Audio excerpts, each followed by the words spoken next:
Merci donc les panélistes pour les exposés qui ont été déroulés, qui ont un contenu informatif très très important et qui aussi se complètent en même temps et qui aussi en phase avec l'objet du colloque, de l'atelier, l'objet de cette activité scientifique en tout cas.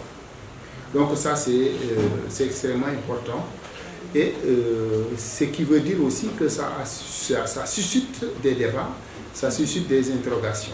Ce qu'on peut faire, c'est peut-être de lancer et de susciter davantage, ce qui permettra d'ouvrir des objets de recherche pour ce problème qui concerne en fait tout le monde. Ce problème qui concerne tout le monde. C'est le problème de tout le monde. Cette conférence donc de Guet-Ndar donc a commencé avec l'exposé de Rebecca qui parle du contexte environnemental du fleuve Sénégal. À partir partant des barrages de Diama et de Manantali, donc elle a fait un peu l'historique des années 70 qui sont marqués par des phénomènes de déficit hydrique très prononcés, se traduisant par des phénomènes de pauvreté extrême, donc cela a causé énormément de problèmes sur les revenus des populations sahéliennes d'une façon générale. Donc c'est cela qui a inspiré les autorités guinéennes, sénégalaises, maliennes, mauritaniennes, etc. de maîtriser le fleuve Sénégal, ce qu'on appelle la submersion contrôlée, à partir du barrage de Diama, donc pour maîtriser le débit, et à partir du barrage de Manantali à Saint-Louis pour maîtriser la remontée du Biseau salé dans le delta et la moyenne vallée du fleuve Sénégal, mais également le barrage de Diama permet aussi de stabiliser le débit et permettant au cours d'eau d'assurer sa fonction de navigabilité. Donc ce rappel est extrêmement important qui a fait donc ce phénomène a eu des effets des impacts, ce qu'on appelle aujourd'hui des impacts très sensibles sur l'agriculture, mais également sur les activités de pêche. Okay? Ce qui fait que le barrage a permis aussi de défier un peu cette situation et a permis un peu de relever les problèmes que les populations sahéliennes ont eu à traverser durant cet épisode de mauvaise climatique sec. Donc, ces modifications sensibles de l'exploitation de ces ressources primaires, donc que les barrages ont eu des impacts aussi donc sur les écosystèmes. Ça aussi c'est important à souligner, parce qu'en empêchant l'eau douce d'aller vers le fleuve, on modifie les transports de sédiments dans l'estuaire, dans le delta et dans l'estuaire du fleuve Sénégal. Mais aussi en empêchant l'eau douce de remonter le Biseau salé, on crée les conditions de prolifération de plantes aquatiques qu'on a connues depuis très longtemps et qui aujourd'hui reviennent. Ces plantes existaient il y a 8000 ans. Il y a 8000 ans, quand on a implanté les barrages, on a pratiquement reconstitué à peu près les conditions écologiques de plusieurs milliers d'années, et c'est ce qui a fait que ces plantes-là sont revenues, donc créant donc un environnement, un écosystème différent que nous sommes en train de vivre actuellement. Donc ça aussi c'est un rappel important du premier exposé. Le second exposé par Awa donc a mis en place plusieurs critères, un exposé assez technique, donc plusieurs critères pour améliorer les conditions de vie des pêcheurs de Guet-Ndar. Partant de la brèche aussi qui a été ouverte sur la langue de Barbarie en 2003. Et après, elle a parlé de ces phénomènes de bathymétrie du fleuve. Et tout cela a des effets sur ce qu'elle appelle les territoires marins. Donc l'écosystème des pêcheurs de Guetna. Parce que ils sont nombreux, la pêche, ils sont nombreux à pratiquer comment on appelle cette activité, parce que la pêche en fait est une activité extractive, à pratiquer cette activité extractive traditionnelle qui mobilise plus de 11 000 pirogues. 11 000 pirogues, c'est important. Et le PIB au niveau du Sénégal, ça tourne autour de un peu plus de 161 milliards. Donc c'est un enjeu qui est extrêmement important. Support donc ça permet donc d'avoir un bon support sur la géographie des sites de débarquement sur le long du littoral sénégalais. Donc elle a montré un tout petit peu cela pour avoir une idée de tous les dangers que représentent aujourd'hui l'érosion côtière, la bathymétrie, pour permettre de modéliser le mouvement des vagues. Parce que il faudra maîtriser le comportement des paramètres hydrodynamiques pour mieux aider à prendre les meilleures décisions. Okay? Elle a rappelé un peu la naissance de la langue de Barbarie. Quand même, c'est un cordon littoral extrêmement important parce que qui forme un peu écran entre l'océan et la lagune de Mumbai, mais également le Gandiolé et la ville de Saint-Louis. Donc quand il y a rupture, quand ce cordon connaît des problèmes et des ruptures, et cela modifie sensiblement l'environnement, l'écosystème, c'est-à-dire les territoires de pêche. La preuve en est, quand on a rompu la langue, toute la pêche à l'intérieur de la lagune de Mumbai a disparu, puisque ils ont modifié de façon sensible le pH de l'eau avec l'entrée massive de l'eau salée. Ils ont détruit l'aire marine naturellement protégée de Dounbabadjei. Ce n'est pas seulement le village qui a disparu, mais il y avait une importante aire marine très discrète de Dounbabadjei qui en fait a disparu avec ce problème. Ils ont essayé aujourd'hui de faire des reboisements, mais c'est pas toujours facile. Donc aujourd'hui, Bousso montre que la dynamique de la brèche, la dynamique de la langue de Barbarie a été ignorée en opérant cette rupture. Je rappelle qu'au temps du gouvernement de l'ordre de 17 mètres par jour, et puis ça est allé jusqu'à 7000 mètres de largeur, mais aujourd'hui, Bousso montre que la brèche est en train de se stabiliser naturellement. Elle est en train de se stabiliser naturellement, bien sûr, autour du village de Tassiler. Donc la largeur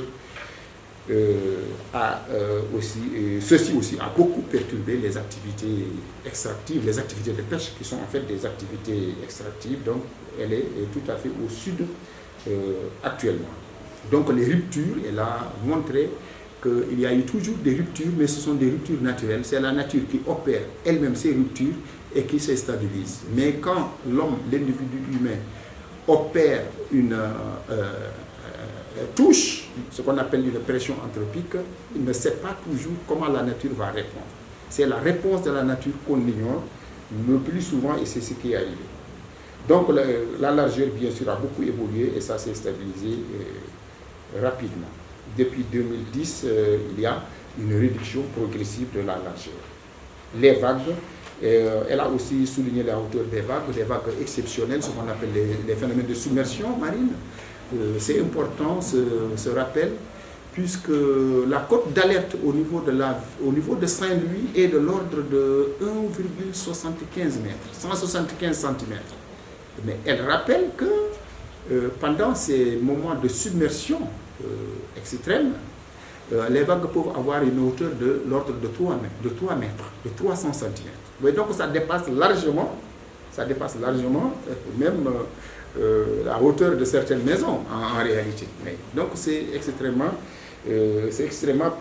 important ce passage de son discours, parce qu'il faudra beaucoup d'ingéniosité et maîtriser ce phénomène pour dimensionner et concevoir des ouvrages de protection qui soient durables dans un contexte de changement climatique, parce qu'il apparaît aussi de changement climatique,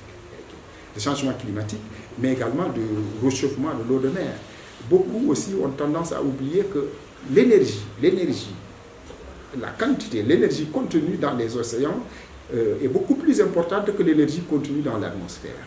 Et quand la température change, l'eau étant une roche, les molécules d'eau ont tendance à se dilater, et il y a une double vitesse. À la fois, l'eau sur les continents fond et s'ajoute aux océans, mais également l'eau elle-même étant une roche, les molécules d'eau ont tendance à se dilater. Donc il y a une double pression qui s'exerce sur l'eau, ce qui fait que la vitesse de relèvement du niveau des mers est extrêmement importante, et aujourd'hui on estime cette vitesse à l'ordre de 30 cm tous les 100 ans, ce qui est extrêmement dangereux en fait.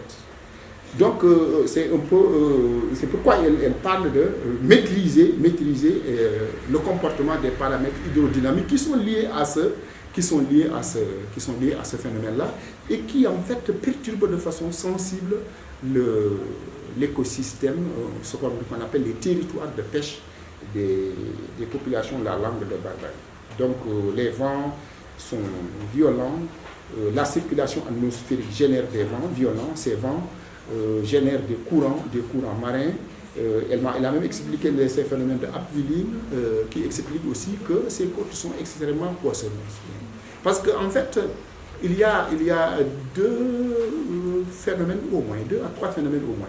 Parce que au plan géomorphologique, la limite du continent, ce n'est pas au niveau de la langue de Barbarie, mais le continent va jusqu'à 100 km sous l'océan, la plateforme continentale. C'est ça la vraie limite du Sénégal. D'ailleurs, tout ce qui est à l'intérieur de cette plateforme continentale appartient, c'est ce qu'on appelle la zone d'exclusivité maritime. Tout ce qu'il y a or, argent, poisson, ça appartient au Sénégal. Donc le territoire du Sénégal ne s'arrête pas de la pointe nord de Gokhoumbach jusqu'à la pointe sud de Djembéreng, mais continue sous la mer jusqu'à 100 km environ, et jusqu'à la limite de la plateforme continentale. Cette zone-là, elle n'est pas profonde, c'est la zone de pélagique, mais également cette zone est traversée par un courant de dérive nord-sud. Ce courant de dérive apporte beaucoup de nutriments, mais aussi ce qu'elle a appelé les zones d'Abbeville, qui font que il y a des phénomènes qui font que les eaux qui sont en profondeur et qui sont en contact avec les nutriments stockés dans cette plateforme remontent en surface, ce qui fait que tous ces phénomènes cumulés font que les côtes sénégalo-mauritaniennes sont des côtes très très très poissonneuses. Okay. Et bien sûr, il y a beaucoup de choses encore à discuter. Elle n'a pas le temps de nous dire tout cela. Donc, cela modifie bien sûr la présence de... explique la présence d'espèces de poissons, etc., puisque c'est un écosystème assez complexe. Donc là, je rappelais ce qu'elle a appelé les marées exceptionnelles. Donc la conclusion, c'est qu'il faut aussi bien associer, ça rejoint un peu la lecture du conte toute la l'heure d'Amadou Koumba. Il faut associer de façon maîtrisée les connaissances scientifiques et les connaissances traditionnelles. C'est extrêmement important. L'autre problème qu'elle a souligné, c'est les problèmes d'exploitation gazière, pétro-gazière, le long des côtes. Parce que en exploitant le gaz et le pétrole, on est obligé de faire des sondages. Le sondage fait du bruit. Le bruit, c'est de la pollution sonore, ça perturbe les poissons.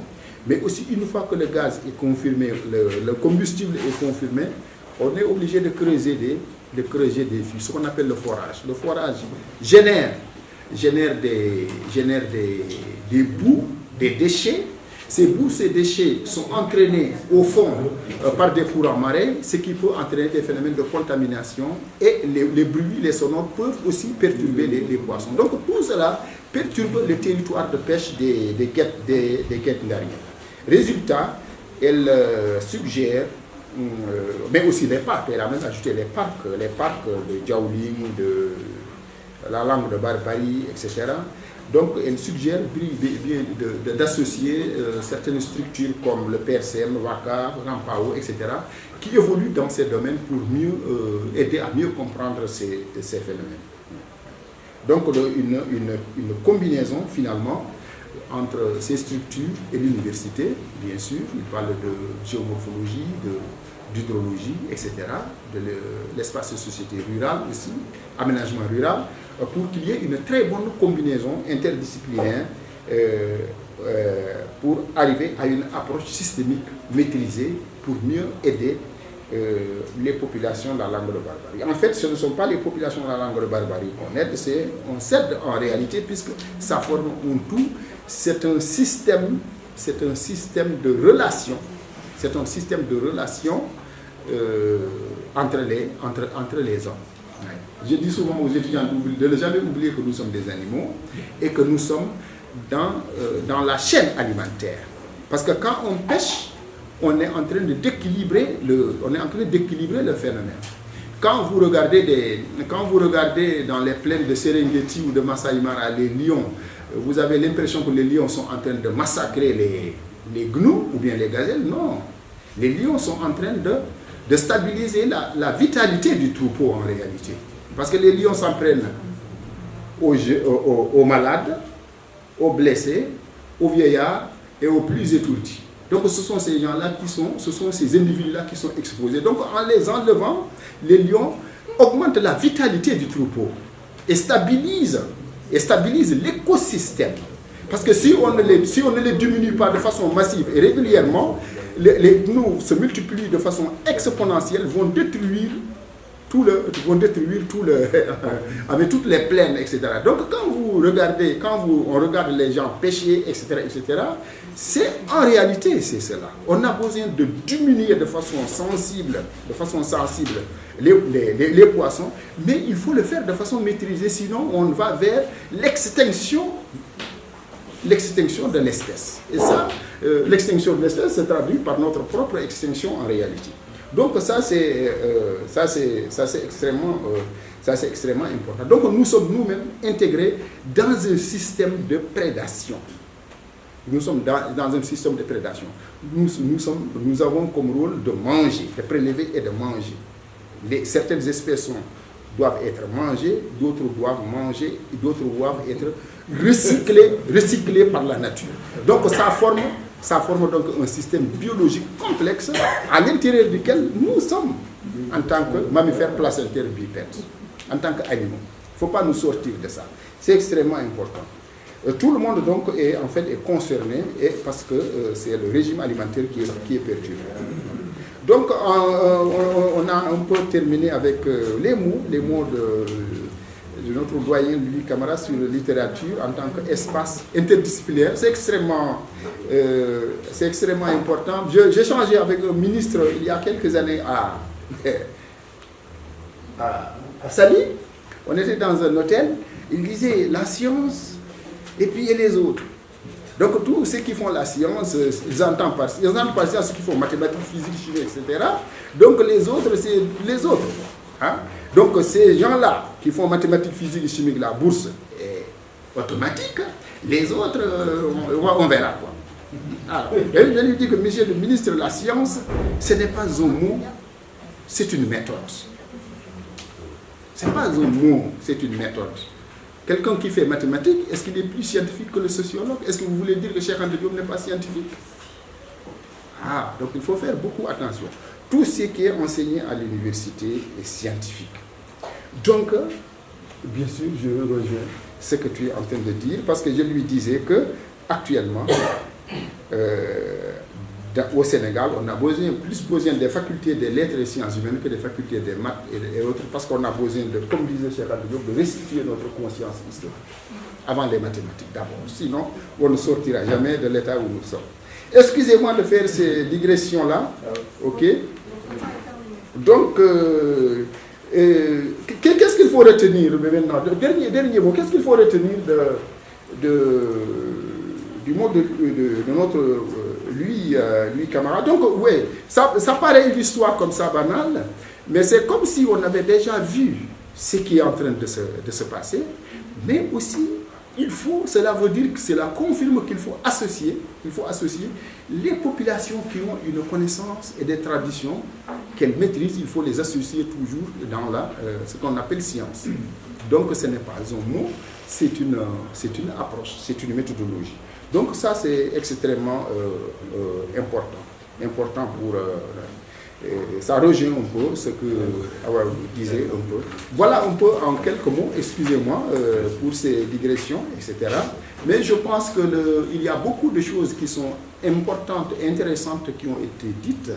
Et s'il y a des aspects sur lesquels on peut encore revenir pour enrichir les débats et poser davantage des objets de recherche pour ce qui concerne, si vous voulez, ces aspects-là, je crois que c'est bienvenu. C'est bienvenu. Merci pour votre attention.